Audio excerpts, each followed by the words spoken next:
Legend of Total War here, and today we're doing another Total War Warhammer 3 Immortal Empires campaign review, this time covering Mother Ostankya. So she starts her campaign over at the Bleakhold Fortress, which is in southern Nagaroth, and she starts at war with the Bleakhold's Dark Elves. These guys are a pretty easy punching bag, you should take them out without any problem, and that'll bring you into a tension with the High Elves, which they're easy to do diplomacy with and get you some early trade agreements. So that's a reasonably easy start, I think, except for the fact that you will probably have to go to war with Marathi. She is a very dangerous opponent in the early stages of the campaign, but you do have the option to basically strip her of her own corruption very early on, so that gives you an edge on her.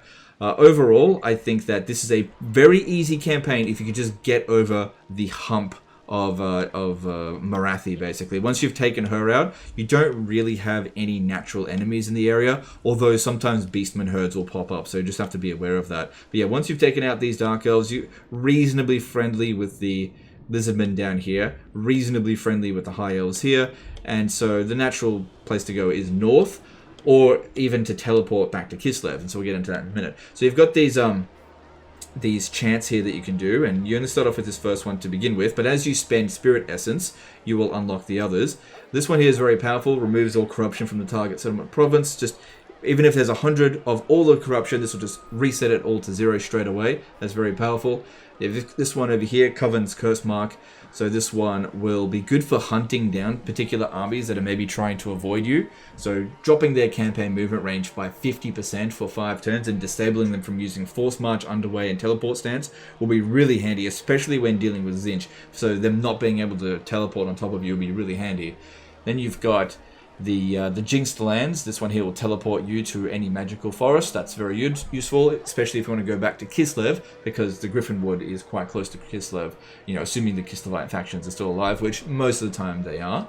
Then you've got Bewitching Lure, which will give you increased income from target settlement by 50%, so this is just an extra money building hex.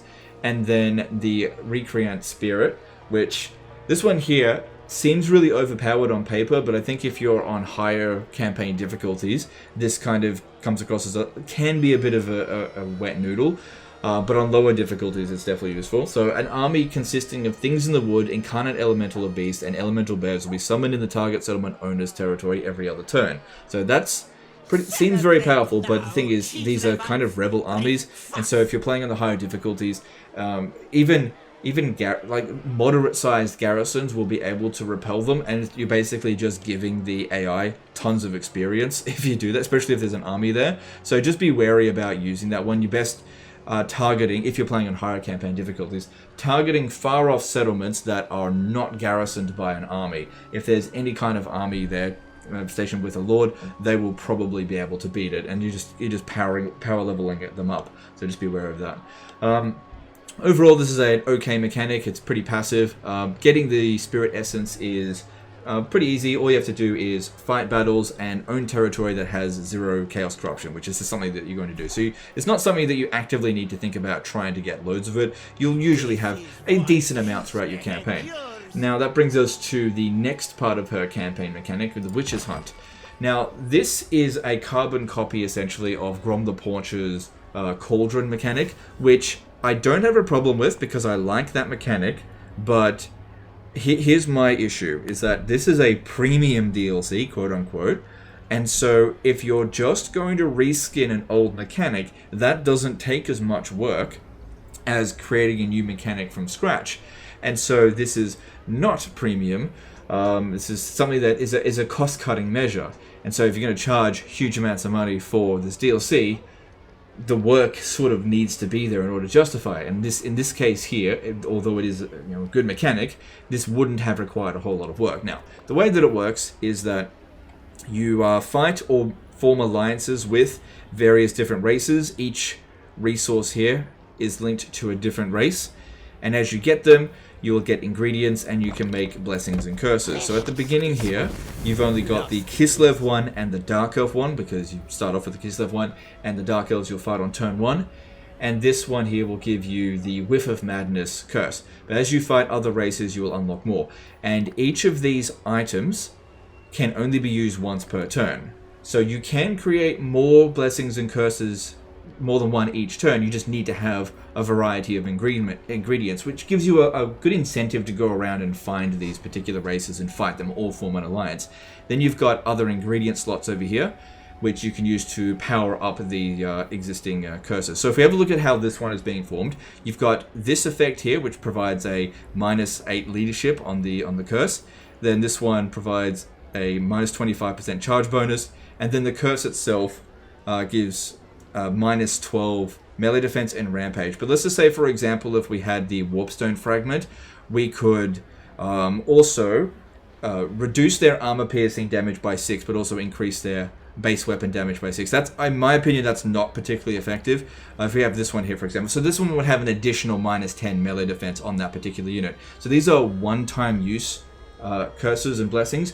They're like banners, and you click and drag them onto the unit that you want it to be affected by. It'll use it up, requiring you to make it again the next time you want to do it. You can bank up as many of these as you want, but like I said, you can only use any particular ingredient once per turn. So it's really important that even if you're not finding many battles per turn, you just keep making these curses, just bank them up, because you need to be spending spirit essence in order to unlock the other chance over here.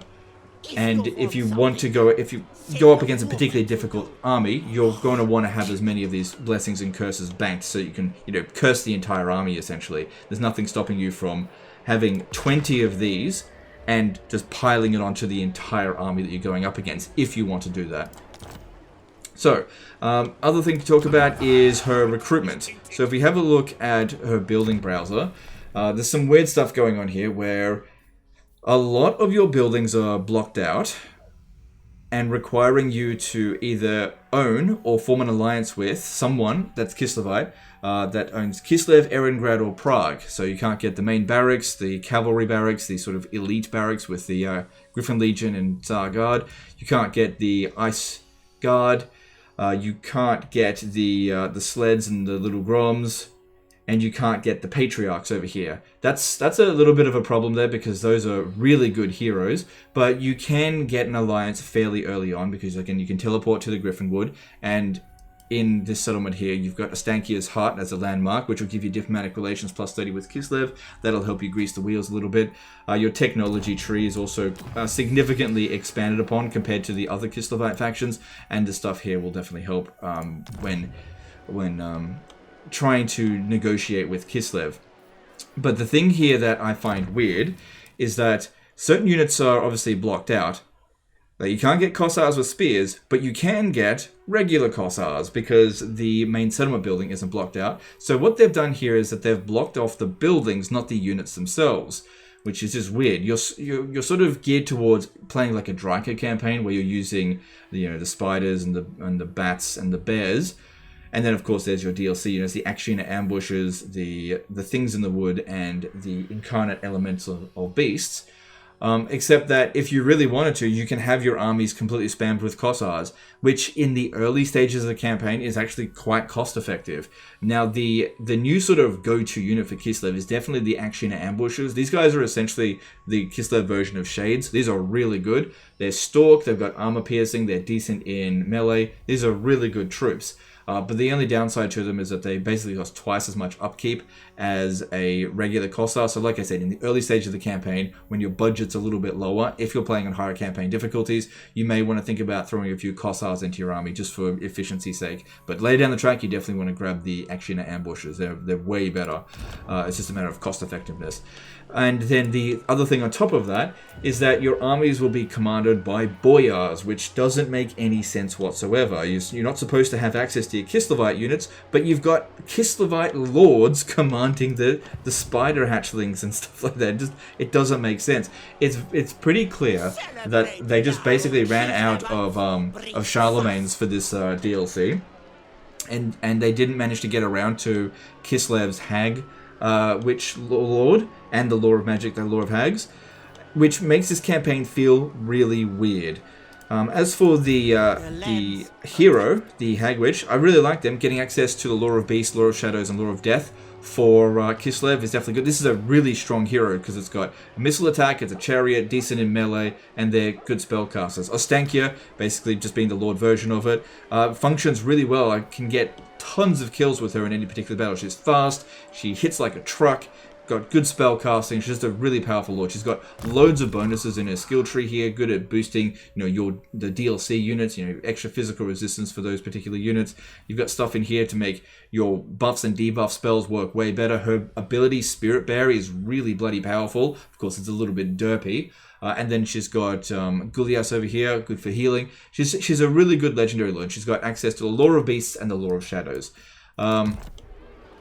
But yeah, it's just a bit weird that your armies will be commanded by boyars, and then also on top of that you can use the Ice Court, which it just doesn't make much sense from a lore perspective. You have to suspend your disbelief a little bit in order to play this campaign, which sort of leads me to believe that, in my opinion, this campaign is not really finished. It doesn't feel right.